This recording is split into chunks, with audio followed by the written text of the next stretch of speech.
자, 안녕하세요. 안녕하세요. 네, 보건행정 담당하고 있는 김희영입니다.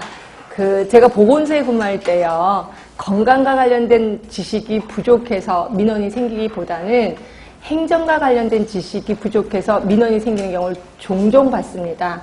자, 결국 모른다는 거는 용납이 안 된다는 거죠. 그렇죠? 자, 그리고 보건행정 같은 경우는 여러분들이 너무 까탈스러워서 뭐 이런 말도 안 되는 학문이 있어 라고 얘기를 하십니다. 그래서 항상 저기 발밑에다 밀어넣지요.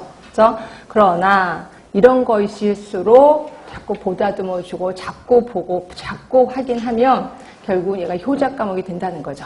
그렇죠? 자, 특히 우리가 이제 행정이라는 거를 이제 전공을 했다면 상관이 없어요. 그런데 행정을 전혀 전공을 하지 않았어. 그럼 굉장히 낯선 곳이 이곳이라고 생각하시면 되고요. 자, 그 다음에 보건소에 가시면 행정하는 친구들이 있어요. 그러니까 구청에 행정하시는 분들이 있고, 우리는 보건행정을 담당한단 말이에요. 그러면 이분들은 툭하면 우리를 불러요. 그리고 무슨 회의를 한답시고 전문 용어를 사용하게 되는 거죠. 그럼 우리는 하나도 그 소리를 못 알아들어. 그러면 뭐라 그러냐면 쟤는 유치원은 나왔어? 이런 얘기를 꼭 합니다. 그래서 우리는 맨날 적어지는 내 자신을 느끼게 되는 거죠.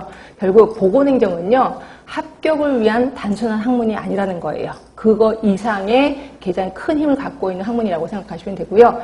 자, 이렇게 해서 계속해서 이쪽에 좀 집중하다 보면 나중에는 효자 과목으로 등급을 하게 된다는 거죠. 그래서 이걸 대부분 만점 받아서 이제 끝내시는 분들이, 그래서 그 보건소에 가시는 분들이 꽤나 많다라고 보시면 되고요. 자, 제가 공개된 문제, 5개년 문제를 한번 분석을 좀 해봤습니다. 자, 그랬더니 이렇게 나오더라고요. 자, 보건행정 조직 부분이 보통 평균 5.8문제가 나오더라고요. 6문제죠. 그래서 그러니까 행정 부분에 그 조직 부분이 엄청 많은 부분을 차지하고 있구나. 특히 이 중에서도 뭐 동기부여 이론 이런 것들도 나오고, 그 다음에 갈등 쪽도 좀 나오긴 하더라고요. 그 다음에 조직의 분류 이런 것들이 좀 자주 나오기도 하고요. 리더십 같은 것들도 많이 나옵니다. 자, 이런 부분들이 좀 많이 나오고, 특히 동기부여 이론은 주로 나오는 게 있죠. 이쪽이고요. 그 다음에 뒤로 가시면 이제 인사 쪽도 나오긴 합니다. 이런 것들이 주로 나오고요. 이게 보통 5.8문제 정도 나옵니다. 그 다음으로 많이 나오는 게 사회보장제도. 그래서 이게 한 3.5문제 정도 평균으로 나옵니다. 이게 아무래도 행정 중에서도 가장 하이라이트라고 생각하시면 돼요. 그래서 사회보장제도에서는 보건의료 전달 체계. 자, 보건의료 전달 체계. 이런 것들이 나오고, 그 다음에 건강보험 제도.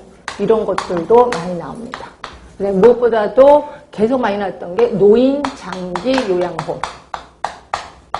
이런 것들이 주로 나오게 되는 거죠. 그래서 이 부분에 대해서는 제가 시간적 투자를 좀 많이 할 겁니다. 그렇게 알고 계시면 되고, 이제 기본 개념으로 행정이 도대체 뭐냐. 그래서 이런 것들이 나오는데, 얘가 3.2문제 정도 나옵니다. 3.2문제. 그러니까 거의 우열을 가리기가 힘들겠구나라고 보시면 되고요.